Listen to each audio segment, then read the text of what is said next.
Good afternoon, good afternoon, good afternoon. Good afternoon, sir. Good afternoon.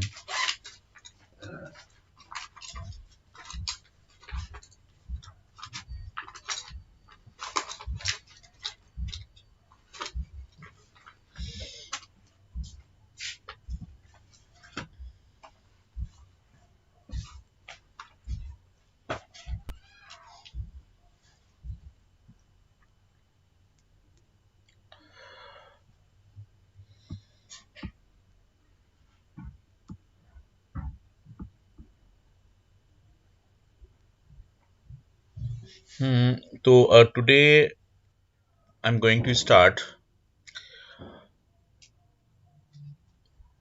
some functions, user-defined functions. Okay. So, why to start user-defined function? What is the use of user-defined function? We should know. जहाँ तक user defined function का मतलब है वो simple सा है कि suppose करिए कि आपके स्कूल में कोई प्रोग्राम चलता है या कोई इवेंट होता है या सपोज करिए कि आपको अभी 12th क्लास को एक फेयरवेल देनी है। तो फेयरवेल देने के लिए क्या करना होगा? फेयरवेल देने के लिए जो आपका वाइस हेड बॉय है, who is vice head boy from your class और फ्रॉम अदर सेक्शन? कोई स्टूडेंट जो कि वाइस हेड बॉय है इस टाइम बता सकते हैं? Any idea? May be Swapnil, right? Hello? No, sir. Hmm? No, sir. Kushagra is vice head boy, I think. Kushagra? Yes, he was from 10C, and now I don't know. 11th, I don't know. तो अगर 10th सी में तो मतलब ये पता नहीं किस किस सेक्शन में है वो। एनीवे anyway, तो कहने का सीधा सीधा मतलब ये है कि सपोज करिए कि ये रिस्पॉन्सिबिलिटी 11th ए को दी जाती है। तो 11th ए का जो मॉनिटर होगा और बॉय और गर्ल दोनों जॉइंटली वो इस इवेंट को होस्ट करने जा रहे हैं। तो आप क्या समझते हैं कि केवल जो वाइस हेड बॉय या वाइस हेड गर्ल केवल ये दो लोग ही पूरी इवेंट को चला लेंगे या परफॉर्म कर देंगे?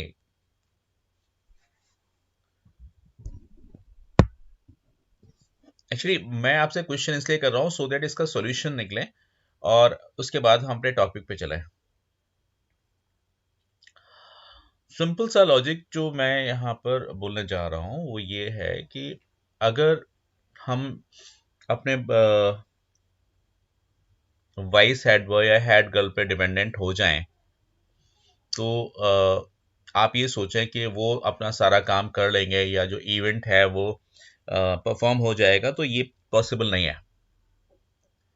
तो फिर किस तरीके से हम अपने इवेंट को आगे बढ़ाएं, किस तरह से चलाएंगे? तो क्या करना होता है कि जब कोई अच्छा एक काम करते हैं, मैं स्कूल के इस फंक्शन को नहीं लेता, मैं दूसरे फंक्शन को यूज करता हूँ कि मान लीजिए कि घर में जो है एक डिनर है लोगों का, कई सारे लोग उसमें डिनर में आने वाले हैं। तो क्या किया है आपने? कई सारे लोगों को रेस्पॉन्सिबिलिटीज दी हुई हैं,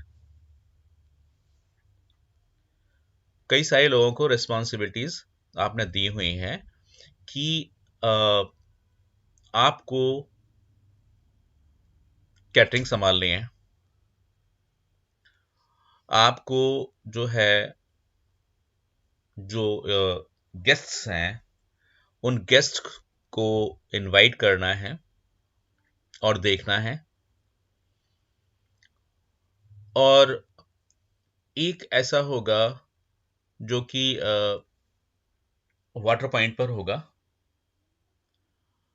एक जो है रिसेप्शन पर होगा। इस तरह से हम ये देखते हैं कि दो दो या तीन तीन का एक ग्रुप बना करके हम अपने यहाँ पार्टी में लोगों को रिस्पॉन्सिबिलिटी दे देते हैं।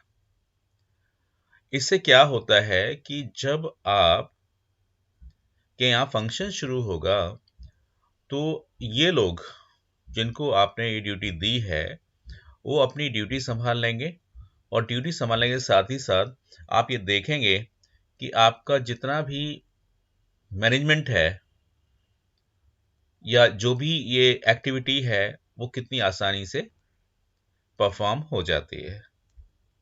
अच्छा, दूसरा और क्या खास बात हो सकती है? खास बात ये हो सकती है कि मान लीजिए वाटर पॉइंट पर कोई प्रॉब्लम आती है, मान लीजिए पानी खत्म हो जाता है, कंटेनर्स खत्म हो जाते हैं, तो उसके लिए आप किसी और को जिम्मेदार तो नहीं ठहरा सकते।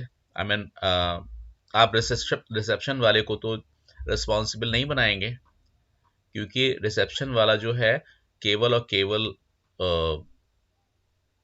लोगों को उनका वेलकम कर रहा है। तो ऐसे केसेस में क्या होगा कि आप जो है केवल उन्हीं को बताएंगे जो कि जिस डिपार्टमेंट के रिस्पॉन्सिबल है। तो कहने का मतलब है किसी एक्स ने ये जो इवेंट क्रिएट किया है डिनर का, वो अगर सारा काम करेगा तो नहीं कर पाएगा। तो हमने क्या किया कि एक छोटी सी टीम बना ली और उनको हमने रिस्पॉन्सिबिलिटी दे दी कि भाई आप ये करेंगे, आप ये करेंगे, आप ये करेंगे। उसके बाद उसमें क्या होगा कि अगर किसी भी जगह पर कोई फ्लॉ आता है, तो अगर कोई फ्लॉ आता है तो हम वहां पर उसी से बात करेंगे, भाई आपकी वजह से यहाँ पर आपकी रिस्पॉन्सिबिलिटी थी और आपकी जगह पर ये इशू आ रहा है, क्या वजह है। तब आप ये देखेंगे कि आप ये नोटिस करेंगे कि जो भी जिम्मेदार व्यक्ति होगा आप उसको ये बोल देंगे कि भाई आपकी जो आपके एरिया की बात है और आपको ये देखना पड़ेगा, तो कहाँ पर ये फ्लॉ आया है तो आप ये बताएं। तो यानी कहने का मतलब ये हुआ कि डिफरेंट जो लोग हैं, जो आपकी कोर कमेटी है, उनको आपने रिस्पॉन्सिबिलिटी दी है, तो उनकी जिसके एरिया में भी जो फ्लॉ आएगा आप उससे बात करेंगे और उस प्रॉब्लम को रिजॉल्व करेंगे। वैसे ही अगर उसी चीज को आप कंप्यूटर में लेकर के आए तो आप ये देखेंगे कि जब भी आप कोई भी इवेंट क्रिएट कर रहे हैं तो उस इवेंट में क्या होगा कि जो बड़ी एप्लीकेशन है, बड़ी एप्लीकेशन को छोटे छोटे पार्ट्स में डिवाइड कर दिया जाए। तो क्या होगा कि एक तो प्रोग्राम की रोबस्टनेस का मतलब है कि स्ट्रांग होना, स्ट्रांग प्रोग्राम बनना, जिससे कि क्वालिटी कंट्रोल भी चेक किया जा सकता है, और उसके साथ ही साथ मतलब हर एक फंक्शन की एक अपनी रिस्पॉन्सिबिलिटी होगी। जब भी कोई फ्लॉ आएगा एप्लीकेशन में तो हम उसी पर्टिकुलर फंक्शन को देखेंगे कि भाई इस फंक्शन से अगर प्रॉब्लम आ रही है तो ऐसा क्या हुआ है कि इस फंक्शन से हमें प्रॉब्लम मिल रही है। तो हम केवल और केवल उसी फंक्शन को देखेंगे, बाकी जो फंक्शन हैं उनको छोड़ देंगे, बिकॉज जो प्रॉब्लम आ रही है उसी फंक्शन से आ रही है। तो ऐसे प्रोग्राम जो कि बड़े होते हैं और वहाँ पर हमें ये लगता है कि अगर हम continuously top to bottom program बनाते चले जाएं तो ऐसा हो सकता है कि कहीं ना कहीं किसी पैराग्राफ में कोई ना कोई बग होगा। तो उस बग को दूर करने के लिए हमारा जो ये जो हम डिस्कस करने जा रहे हैं उसको हम बोलते हैं यूजर डिफाइंड फंक्शन। यानी कहने का मतलब ये हो गया कि अगर आपने अपने फंक्शन में, जो घर का फंक्शन है उसमें अगर जैसे आपने ड्यूटीज दे दी, तो ड्यूटीज देने का मतलब ये तो नहीं है कि वो अपने आप काम करना शुरू कर देंगे। जिस दिन फंक्शन होगा तब आप बताएंगे कि आप अपने डिपार्टमेंट संभाल लीजिए, तो हर एक जो इंडिविजुअल है अपनी अपनी जगह पर चला जाएगा और अपनी ड्यूटी संभाल लेगा। वैसे ही जो आपका प्रोग्राम है, एप्लीकेशन है, जब हम उसको छोटे छोटे पार्ट्स में डिवाइड कर देंगे तो आप ये नोटिस करेंगे कि हर एक फंक्शन अपने दिए हुए कोड के लिए रिस्पॉन्सिबल हो सकता है, लेकिन वो कोड तब तक वर्क नहीं करेगा जब तक कि आप उससे कहेंगे नहीं। यही है यूजर डिफाइंड फंक्शन।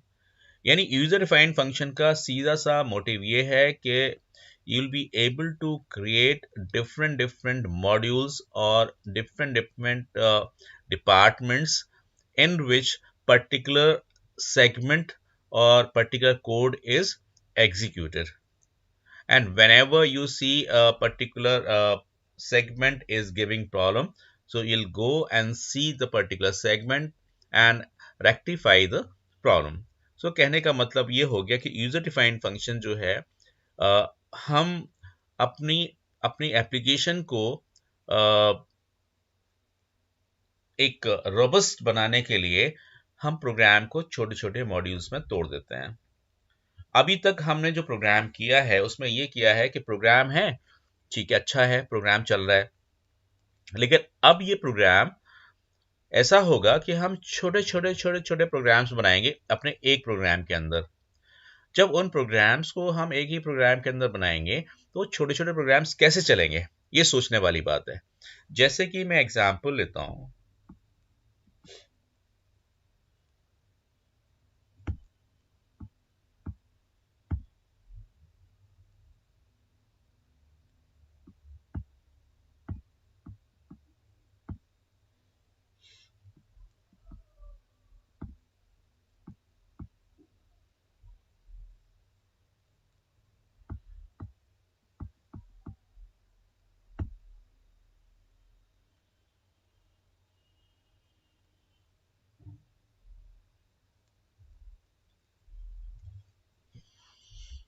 मैंने प्रोग्राम क्रिएट किया, जरा यहां पर देखिए।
ओके, तो यहां पर ये नोटिस करिए कि यहां पर मैंने एक कोड ये लिखा हुआ है।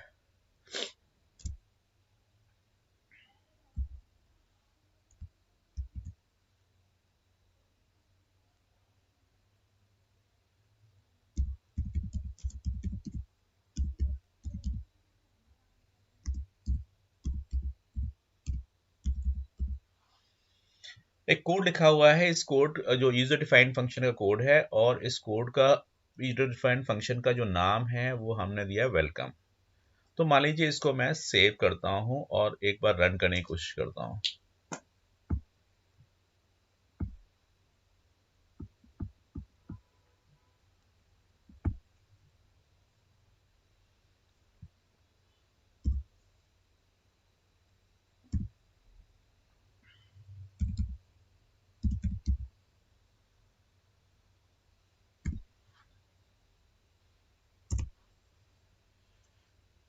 देखिए, यहां देखिए इसका आउटपुट क्या आया। There is a dinner program today, so so का मतलब क्या हुआ? सो का मतलब तो कुछ ही नहीं हुआ। लेकिन अगर प्रोग्राम को देखा जाए तो वहां तो और भी कुछ है। अगर प्रोग्राम को देखा जाए तो प्रोग्राम में तो कुछ और भी लिखा है, वेलकम सर भी लिखा हुआ है, लेकिन वो नहीं आ रहा है। कहने का मतलब ये हो गया कि जब तक आप इन भाई साहब से बात नहीं करेंगे तब तक ये कुछ बोलेंगे नहीं। इसलिए आपको इन भाई साहब से बात करनी पड़ेगी। तो भाई साहब से बात करने का तरीका ये है कि आप इन भाई साहब का नाम लीजिए और बुला लीजिए।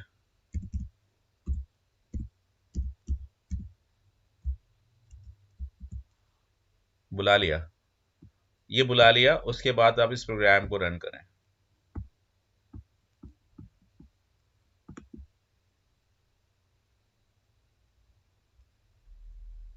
There is a dinner program today, so welcome sir.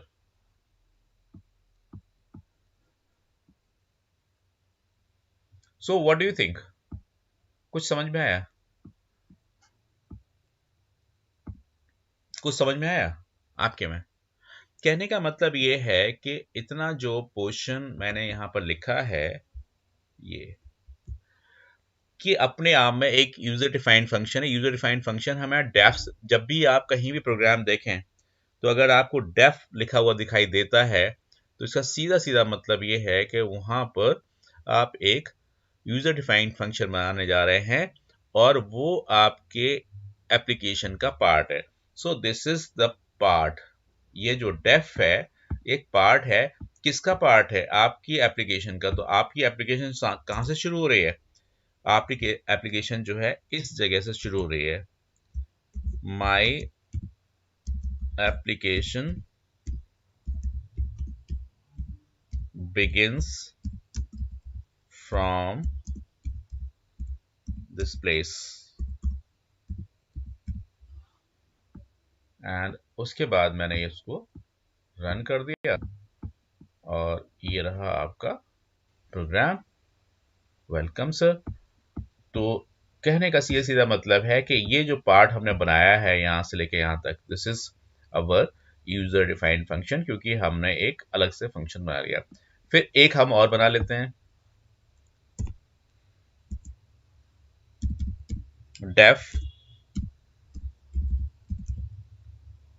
Dinner table.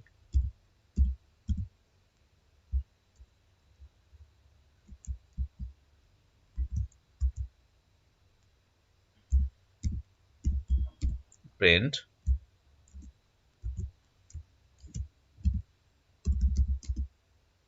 Hello sir,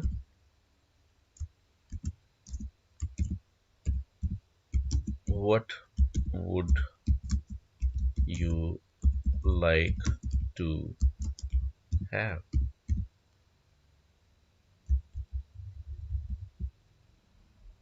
लो जी, ये प्रोग्राम हो गया। तो अब हम क्या करने जा रहे हैं? अब हम ये करने जा रहे हैं, इसके बाद हम सीधे इनको डिनर टेबल पर भेज रहे हैं। डिनर टेबल, और यहां पर हम इसको रन कर रहे हैं।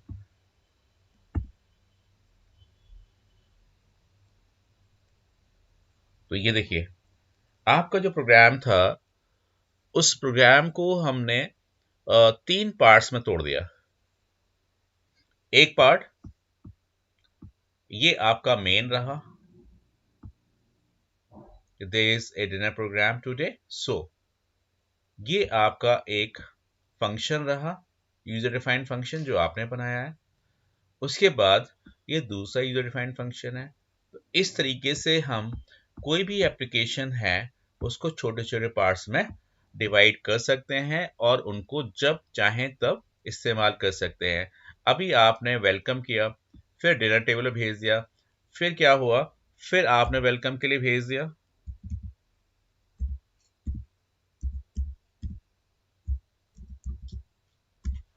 तो ये देखिए, आपको दोबारा नहीं लिखना पड़ा, दोबारा नहीं लिखना पड़ा, और आपने जब इसको रन किया तो केवल और केवल इस तरीके से वो दोबारा चल गया, वेलकम सर। तो इसका मतलब क्या है?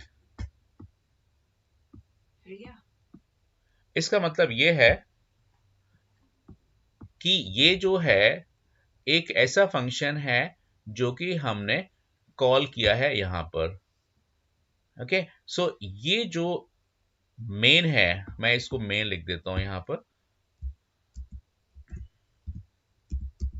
ये कहलाएगा आपका मेन फंक्शन, और ये आपका कहलाएगा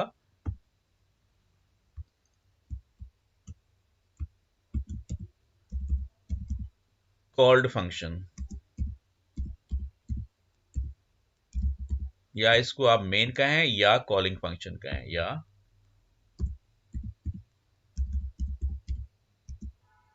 कुछ भी कह सकते हैं। ये है इसका मतलब। और ये आप ये देखेंगे कि यहां पर दो फंक्शंस बन गए हैं, एक कॉलिंग और एक कॉल्ड। कॉल्ड जो कि कॉल होता है, जिसको कॉलिंग कॉल करता है। ठीक है, तो ये है आपका यूजर डिफाइंड फंक्शन। तो हम यूजर डिफाइंड फंक्शन को ही आज डिस्कस करने जा रहे हैं। तो क्या करना है, यहां पर देखिए मैंने एक छोटा सा प्रेजेंटेशन बना के रखा हुआ है आपके लिए।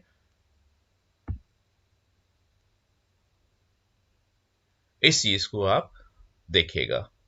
तो यहां पर लिखा है these are the functions which are made by user as per the requirement of its own, यानी यूजर की अपनी डिमांड के लिए, अपनी जरूरत के लिए अगर आप कोई फंक्शन बनाते हैं तो उसको हम यूजर डिफाइंड फंक्शन बोलते हैं। Number 2, function is a kind of collection of statements which are written for a specific task। अब स्पेसिफिक टास्क क्या हुआ कि जैसे एक रिसेप्शन में था जहां पे वो कर रहा था वेलकम, तो उसका टास्क था वेलकम करना। फिर आपने वो जो गेस्ट है डिनर टेबल पे जाता है, तो वहां पर जो बंदा बैठा है वो पूछता है कि सर आप क्या लेंगे, तो वो उसका अपना टास्क है। तो यानी इस तरीके से प्रोग्राम के अंदर डिफरेंट डिफरेंट टास्क के लिए हम छोटे छोटे मॉड्यूल्स बनाते हैं। अब मान लीजिए कि वो डिनर टेबल पर जाता है और वहां पर वो बंदा नहीं मिलता है और वो पर्सन नहीं मिलता है, देन वो वापस आता है, जो मेन जो जो होस्ट है उसके पास आता है कि वहां पर तो कोई है ही नहीं। तो जो होस्ट होगा वो क्या करेगा, वो डिनर टेबल पर जाएगा और वहां पर कंसर्न पर्सन है उससे बात करने की कोशिश करेगा या ढूंढेगा, मान लो नहीं है या इधर उधर हो गया है, तो वहां जाकर के बात करे। तो क्या रिसेप्शन वाले के पास जाएगा? नहीं, वो कहाँ जाएगा, जहां पर डिनर टेबल पर जो भी जिसकी भी ड्यूटी थी उससे बात करेगा। तो यहाँ पर उसकी प्रॉब्लम जो है वो रेक्टिफाई होगी और उसके बाद हो सकता है उसको डिनर सर्व कर दिया जाए। Okay, so this is specific task कहलाता है, यानी task oriented. We can use them in any part of our program by calling them. तो जैसे ही कहीं पर भी हम उसको अगर यूज करना चाहते हैं तो उसको जस्ट हम कॉल करेंगे, कॉल करने के बाद वो अपने आप चल जाएगा। Def keyword is use to make user defined function, यानी कोई भी अगर आपको यूजर डिफाइंड फंक्शन बनाना है तो आप डेफ यूज करिए और डेफ के साथ में कोई भी वर्ड लिखिएगा, वो उस फंक्शन का नाम होगा। We use the following syntax with def keyword to prepare a user defined function.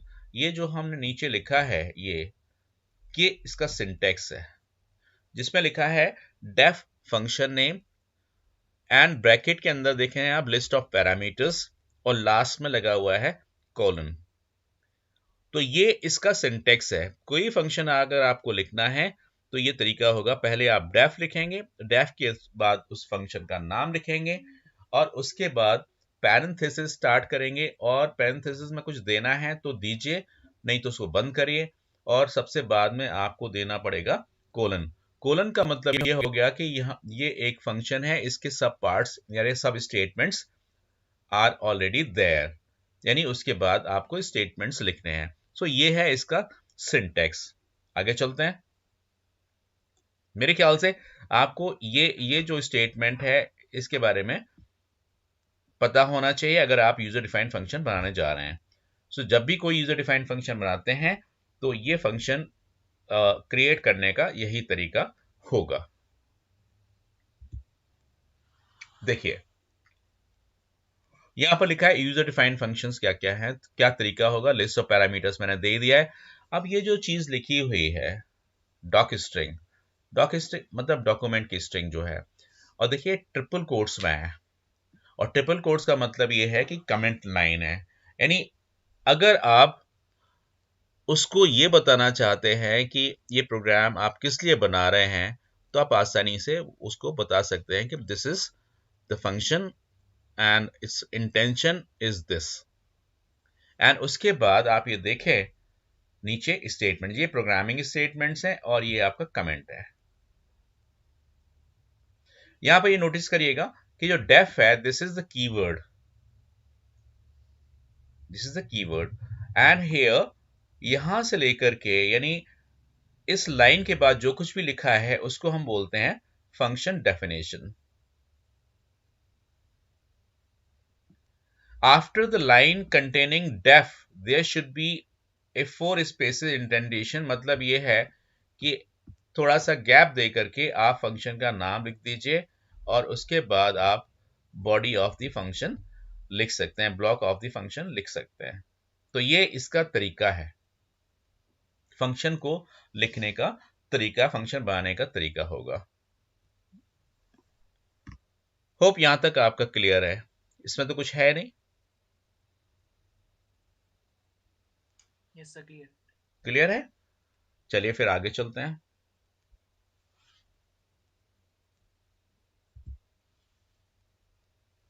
देखिए यहां पर हमने कुछ छोटा सा एग्जाम्पल लिया है, user defined function without return and without arguments. यानी एक्चुअली क्या होता है कि कोई भी फंक्शन आप बनाते हैं, हर फंक्शन के अंदर रिटर्न एक्सपेक्ट किया जाता है। रिटर्न का मतलब ये है कि सपोज करिए कि आप जो ग्रुप बैठा हुआ है, जो यहाँ है अपने ग्रुप में, मैं किसी भी स्टूडेंट को ये बोलता हूँ कि मिस्टर अंकित आप कल जब आए तो आप कंप्यूटर की बुक लेकर के आए। ओके, तो आप ये देखिए कि एक तो मैंने इंस्ट्रक्शंस आपको पास किए, एक आपका नाम लिया, तो नाम तो बेसिकली क्या हुआ, अंकित, तो वही आपका फंक्शन का नाम हो गया। आपके लिए टास्क क्या है, टास्क ये है कि whenever you come to school please bring the book. तो टास्क ये है कि आप जब कल आएंगे स्कूल तो आप बुक लेकर के आएंगे, एंड क्योंकि मैंने टास्क दिया है आपको, then you will return that book to me, that is called the return. अगर मैं अंकित से कहूं अंकित ये लीजिए 100 रुपीज है, जाइए और चॉकलेट खा लीजिए, तो इसका मतलब है there is no return at all, यानी चॉकलेट के लिए पैसे मैंने दिए हैं नो डाउट, लेकिन मैंने उससे कुछ एक्सपेक्ट नहीं किया है कि वो इसके बदले में लाके कुछ देगा मुझे, तो वहां पर मुझे कोई रिटर्न नहीं मिल रहा है। एंड दैट इज वाई कहीं पर रिटर्न होता है, कहीं जगह पर रिटर्न नहीं होता है। तो जहां रिटर्न होता है हमें पता होता है कहां पर हमें रिटर्न कराना है और कहां पर रिटर्न नहीं कराना है। तो देखिए इस फीचर को देखिएगा, इस फंक्शन को देखिएगा, इस स्लाइड में आप ये देखें कि we are going to add two integers using function without argument. Without argument का मतलब है, आर्गुमेंट का मतलब है कि ये लिस्ट ऑफ पैरामीटर्स यहां पर जो है, यहां कुछ हम नहीं दे रहे हैं। दैट इज द थिंग कि ये जो है यहां पर लिस्ट ऑफ पैरामीटर्स होगी, तो वो हम तो दे ही नहीं रहे, या पैरामीटर्स होगी या आर्गुमेंट्स होंगे, या आर्गुमेंट्स भी हम उनको बोल सकते हैं। तो यहां पर हमने कुछ भी नहीं दिया है। What I am going to do, I have just created a function where I have written def add and colon, and as soon as I enter it automatically comes to the next line, and this statement will be indented here, means automatically it will come to this column a. A is the variable or identifier. I am going to take one integer for this, int input enter value of a. B is equal to int input enter value of b, and that is why this way I am getting the values of a and b. So when this function is executed, first statement it will get the value of A, second statement it will get the value of B, and after getting the values of A and B, I am going to sum up these two integers A and B, and the result will be held in C. So C is equal to A plus B. So whatever we have got from A, whatever we have got from B, those values are summed up and the result is being stored in C. And this way when you print the sum is, so whatever is there stored in C will be printed here. So ये आपने function बनाया, लेकिन ये function तब तक run नहीं करेगा जब तक आप इस फंक्शन को कॉल ना करें. सो this is called the calling function. आप यहां नोटिस करिएगा ये जो ऐड है this is on the same indent, जहां से डेफ आपका शुरू हुआ है वहीं पे आपने इसको कॉल कर लिया है, इसलिए this will not become the part of this area. ये बिल्कुल फर्स्ट कॉलम पर है, तो इसका मतलब ये है this is a part of the main. So when you run this what happens, enter the value of A, यानी आप पहले ये रन होगा, रन होने का मतलब ये सीधा यहां जाएगा, यहां जाने पर ए की वैल्यू मांगेगा, बी की वैल्यू मांगेगा और उसके बाद ये आपका रिजल्ट शो कर देगा. Hope this is clear to you. Yes, sir. Yes, कर, sir. करके देखते हैं, करके देख लेते हैं इसको. हम कोई भी फंक्शन बनाते हैं, यहां पर इसको मैं हटा देता हूं.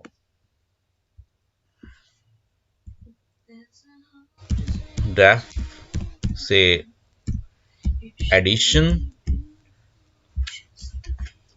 colon, now I'm taking one integer int input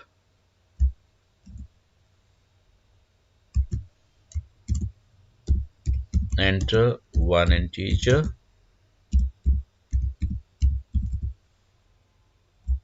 close, then फिर हम लेते हैं b के लिए. मैं क्या कर कॉपी करा देता हूं इसी को.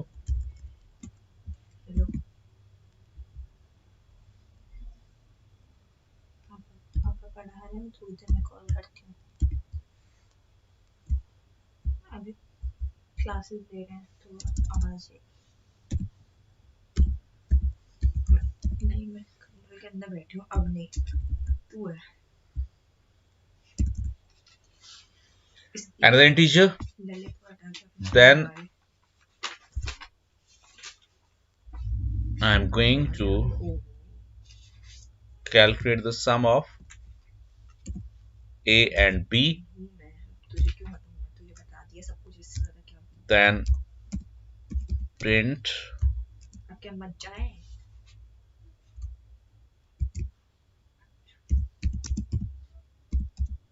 the sum is वो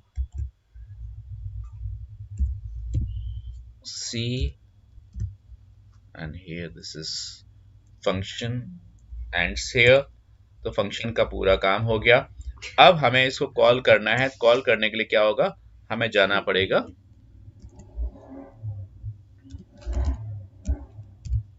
मेन एरिया में.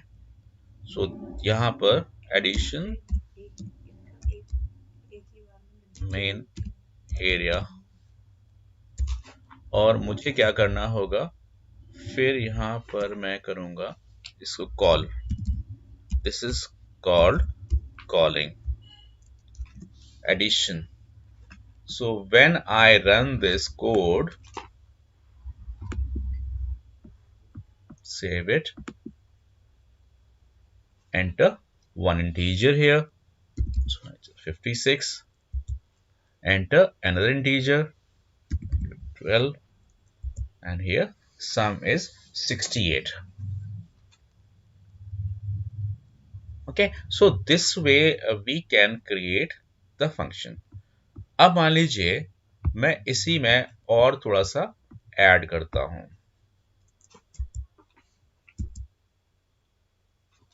इस प्रोग्राम को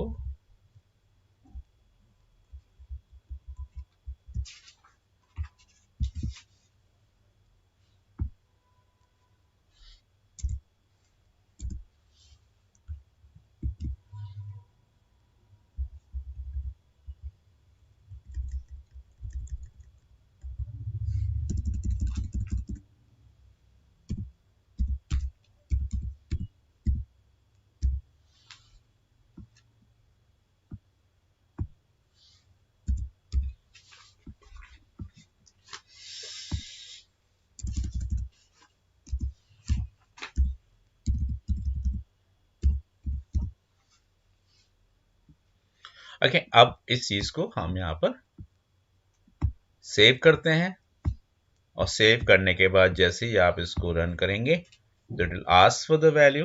सो I just give 7, I just give 4 and it gives 11. And what about the subtraction? Subtraction तो चला ही नहीं. तो ऐसा क्यों हुआ? Yes, क्योंकि हमने उसको कॉल ही नहीं किया. तो जब हम कॉल नहीं करेंगे तब तक वो चलेगा ही नहीं. तो मैं एक काम करता हूं, यहां पर हमने एडिशन कॉल कर लिया. अब दूसरी बार में हम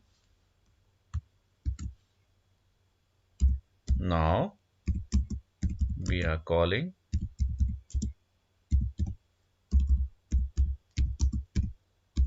subtract.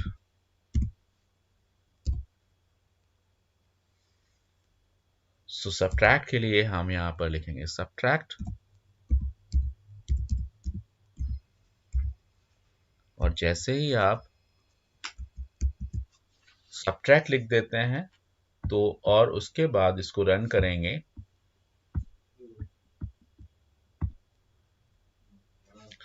यहां पर मैंने 6 दिया और यहां पर मैंने 7 दिया और उसके बाद उसने दे दिया output sum is 36 plus 7 is 13. Now enter one integer. I am giving 76, then suppose 67. Now here it will give you 9. तो कहने का मतलब ये हो गया कि हम छोटे छोटे मॉड्यूल बना करके एक बड़ी एप्लीकेशन क्रिएट कर सकते हैं. Hope this is clear to you. ये है ना. तो आपने इस चीज को नोटिस किया होगा कि आपके एक ही प्रोग्राम के अंदर हम कई सारे छोटे छोटे फंक्शंस बना सकते हैं.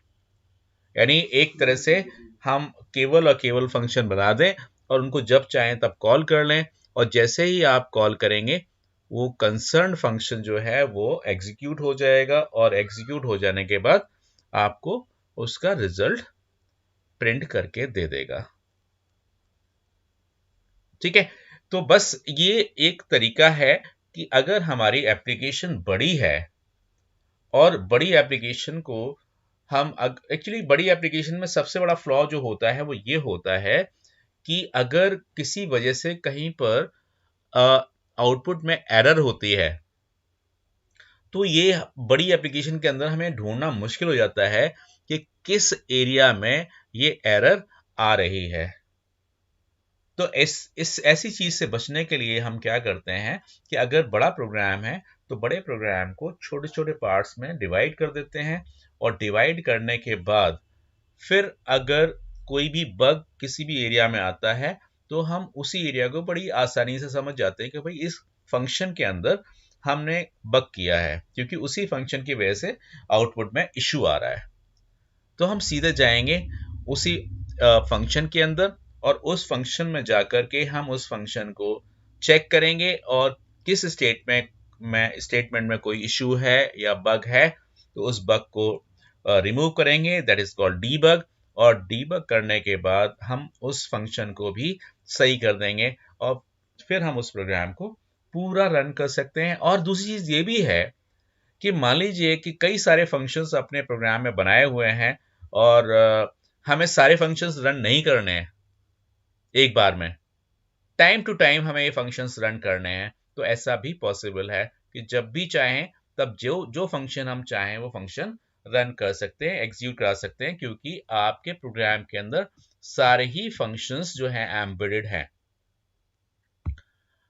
ठीक है. सो ये इसका कंसेप्ट होगा, ये यूजर डिफाइंड फंक्शन का कंसेप्ट होगा.